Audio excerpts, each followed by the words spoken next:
7 emperors, 1 year. That's not a typo. That's not a metaphor.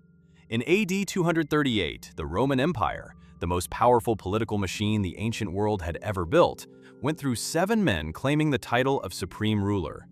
Some lasted months, some lasted weeks, one lasted 36 days. And Rome? Rome kept going. The roads still ran, the markets still opened.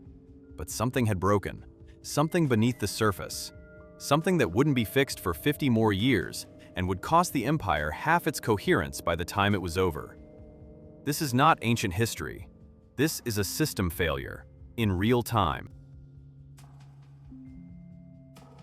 Here's what you need to understand immediately. When the political center of an empire starts cycling through leaders the way it's cycling through emperors, you don't just have a leadership problem, you have a cascade. The soldiers on the Rhine frontier, the ones holding back Germanic tribes, they're watching Rome crown and kill emperors faster than they can update the coins in their pay pouches. And they're asking a question, a very dangerous question. Why do we take orders from a man who might be dead by the time the message reaches us? The merchants in the port cities, Ostia, Carthage, Antioch, they're watching the silver content of Roman coins drop, and drop, and drop. A coin that once held serious silver content starts becoming something else. Plated lead with a thin silver coat. Money that lies. And when money lies, trade slows, prices spike, and the ordinary people of the empire, the baker, the tanner, the soldier's family, they're the first ones to feel it. The frontier provinces, Britain, Syria, the Danube, they're watching Rome convulse, and they're calculating. If Rome can't protect us, maybe someone closer can. Maybe us. This is the logic that breaks empires, and in AD 238, Rome is proving it in real time. But here's the question nobody can answer yet. When soldiers decide who rules, is there still a Roman state? Or is there just a Roman army, occasionally tolerating civilians? The Senate is still meeting.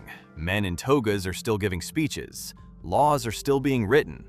But out in the camps, in the mud of the Rhine, in the heat of the Syrian desert, in the Danubian marshes, generals are doing math. How many legions do I command? How loyal are they? How long until I can reach Rome? That math has a name. It's called the Year of the 6 Emperors. And before this year is over, that math is going to produce something Rome has never officially had before.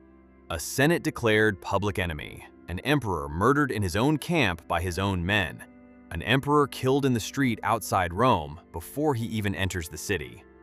Keep that image in your head, because we're going to come back to it.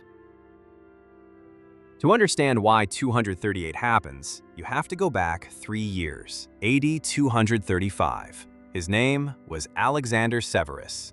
Young, cautious, governed reasonably well. Not beloved, but stable. His mother effectively ran much of the administration, which the army considered humiliating. He was negotiating with Germanic tribes on the Rhine, paying them off, which the soldiers read as weakness. Cowardice in a tent instead of fire in the field. In February of 235, the men of the Rhine legions mutinied. They killed Alexander, they killed his mother, and they raised their own candidate on a shield, Gaius Julius Verus Maximinus, called Maximinus Thrax, the Thracian, a career soldier, a giant of a man supposedly, a man who had clawed his way up from common soldier to general entirely on physical intimidation and battlefield competence. He had no senatorial connections, no political pedigree, no support among the Roman elite. The Senate had no say in this. The army hadn't asked. That moment, February 235, is when the crisis of the 3rd century officially begins. Maximinus rules for 3 years. He never visits Rome. He rules from campaign tents. He funds his wars by extracting taxes at a level the provinces have never seen. He doesn't negotiate. He doesn't schmooze. He sends tax collectors instead of ambassadors. And in the province of Africa, modern-day Tunisia, the hammer finally hits something that hits back. AD 238. Spring. A local tax dispute turns into a riot. The riot turns into a revolt. The revolt needs a figurehead. The proconsul of Africa, An elderly aristocrat named Gordian I is declared emperor by the rebels. He doesn't want the job. He's in his 80s by most accounts. He accepts anyway, probably because declining meant execution. He immediately elevates his son as co-emperor, Gordian II. They send a message to the Senate. And here's where it gets interesting, because the Senate, exhausted and terrified of Maximinus, immediately and enthusiastically recognizes both Gordians. The Senate has just committed treason against the sitting emperor. They know it, and they're betting that Maximinus will fall before he can punish them. The bet is lost in less than 3 weeks. The governor of the neighboring province, Numidia, is loyal to Maximinus. His name is Capellianus. He has a legion. The Gordians don't. They raise a local militia, young men, farmers, some veterans. Against a trained Roman legion, this is not a contest. The Battle of Carthage is a slaughter. Gordian II dies in the fighting. His father, 80 years old, emperor for 3 weeks, hangs himself upon hearing the news. 2 emperors dead in 22 days. Back in Rome, the Senate realizes what this means. Maximinus is going to come for them. He's going to come in force, and he's going to make an example. In a desperate move, the Senate does something extraordinary. They don't pick one new emperor, they pick 2. Pupienus and Balbinus, 2 respected senators, co-emperors, equals, men of the old guard. The Senate is essentially declaring, we are taking the power of succession back into our own hands. The army doesn't choose anymore, we choose. The crowd in Rome, who wanted a Gordian, not 2 senators they'd never heard of, riots. There are fires in Rome, there is street violence, people die. The Senate bends. They elevate a 13-year-old boy, the grandson of Gordian I, as a 3rd co-emperor, a junior figure, symbolic, meant to calm the crowd. 3 living emperors now, in one city, at the same time. Stop and feel that number for a second. If you've had the same boss for 10 years, you understand what institutional stability feels like. Now imagine a new CEO every 8 months. Now imagine 2 of them at once. Now add a child figurehead to keep the shareholders calm. Now imagine the company is the largest geopolitical structure on Earth, with active military fronts on multiple borders. That's where Rome is in the spring of AD 238. Meanwhile, Maximinus is marching on Italy. He crosses the Alps with a large, experienced army. He lays siege to Aquileia, a fortified city at the top of the Adriatic, the northern gateway to Italy. He expects it to fall quickly. It doesn't.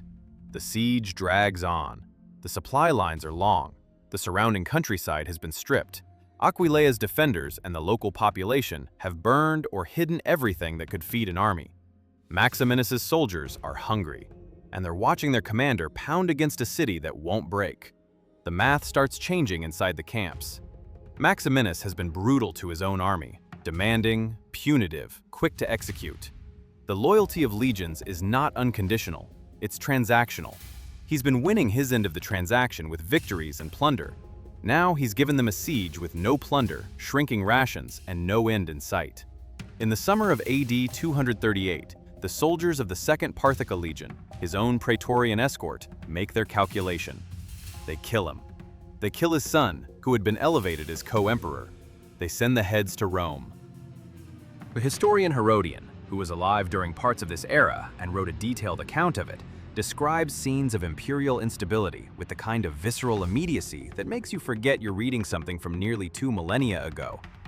His account of the Praetorian Guard's behavior captures something fundamental. These soldiers did not see themselves as servants of an institution. They saw themselves as kingmakers. They expected rewards for loyalty. They expected to be consulted.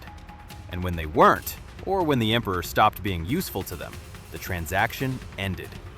The Praetorian Guard, Rome's palace guard, the elite unit stationed in the capital, had a long history of deciding who lived and who ruled. Within living memory of AD 238, they had killed emperors, auctioned the throne to the highest bidder, and installed candidates no one outside the barracks had voted for. The modern historical consensus, reflected across scholarship of this period, frames what's happening here not as exceptional political violence, but as the normalization of political violence. Each murder of an emperor makes the next one easier to justify. Each army unit that successfully installs its own candidate teaches other army units what's possible. This is not a crisis of bad individuals. This is a crisis of broken institutions. So, Maximinus is dead. Pupienus and Balbinus are the surviving emperors of record. They ride back into Rome in triumph. For about 99 days, there are 2 emperors on the throne. And then the Praetorian Guard, who hadn't been consulted on Pupienus and Balbinus, who resented senatorial power, who wanted their own man on the throne, act. They seize both emperors during a public ceremony. They drag them through the streets. They torture them. They kill them. Their bodies are thrown outside. The Senate's experiment, 2 co-equal senatorial emperors ruling by institutional legitimacy, lasted 3 months. It ended in a street. The 13-year-old boy, Gordian III, is now, by default, the last man standing. He's 13. Let's step back from the emperors for a moment, because while all of this is happening in palaces and on campaign routes, there are ordinary people living in the Roman Empire, and the chaos that seems abstract at the political level is completely concrete at street level. Imagine you're a baker in Rome. You buy grain, you pay workers, you sell bread. Your entire business runs on predictable prices, a currency people trust, and a city that isn't periodically on fire. In AD 238, your city has had street riots. There have been fires in your neighborhood. The coins you're being paid with have been losing their silver content for decades, and it's accelerating. You don't know what they're worth tomorrow, so you charge more today, because the merchant who sold you the grain charged more yesterday for the same reason. This is inflation without the economic vocabulary. People just know their money buys less. They know the state is untrustworthy. They know that 3 months ago there was one emperor, and now there is a different one, and 2 more were just murdered in public. Your apprentice, young, 19, is thinking about the army. The army pays. The army is where power is, apparently. The army decides things. Your senator neighbor's household is quiet and nervous. The senator hasn't been seen publicly in weeks. Being visible in a Senate that just declared a public enemy and then watched its chosen emperors get dragged out of a ceremony and killed, that's not a safe profile to have right now. A merchant from Antioch, passing through Rome, updates his mental map of the empire's stability. He starts thinking about which routes might become unreliable, which garrison towns might change hands, whether the Sasanian Persians, who have been pressing on the eastern frontier, will sense an opportunity. Empires don't feel distant when they're collapsing. They feel like the price of bread. Rome doesn't sit still while this happens. It tries things, and watching Rome try things is almost as instructive as watching Rome fail. The Senate's co-emperor experiment, Pupienus and Balbinus, was a structural solution to a structural problem. If one emperor can be murdered, maybe 2 are harder to kill simultaneously. If both have equal power, maybe neither one is tempting enough to assassinate alone. The logic is sound.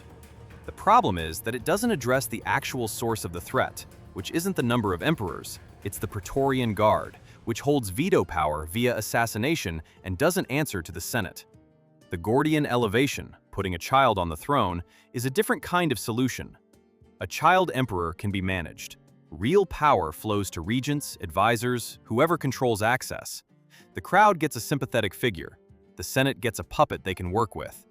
It's a delay mechanism, not a fix. And it works, sort of. Gordian III survives through his teenage years and into his early 20s, longer than almost anyone in this period. The money solution is the worst of all. The empire's finances are under enormous pressure. Military pay has been raised significantly. Campaigns are expensive. The tax base in disrupted provinces shrinks. The response is debasement. Take silver coins, reduce the silver content, mint more coins, pay more people. The problem is that everyone in the economy eventually figures this out.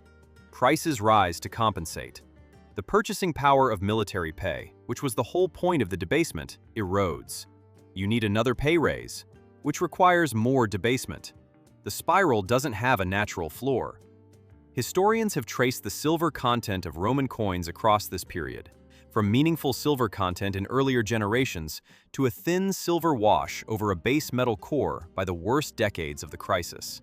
The coin still says it's silver. The coin is lying, and everyone knows the coin is lying. When the state's money lies, trust migrates. People use barter. Soldiers demand payment in grain and goods, not coins. Provinces start operating on local economic logic rather than imperial logic. The empire doesn't break all at once. It granulates. Now zoom out. It's AD 238. Rome has survived this year. Barely. Gordian III is on the throne. He'll rule for 6 years, longer than anyone in this era almost manages, before being killed, probably by his own general, on a Persian campaign in AD 244. And that killing teaches another lesson. His successor, Philip the Arab, rules for 5 years, killed by troops loyal to yet another claimant. His successor lasts 2 years.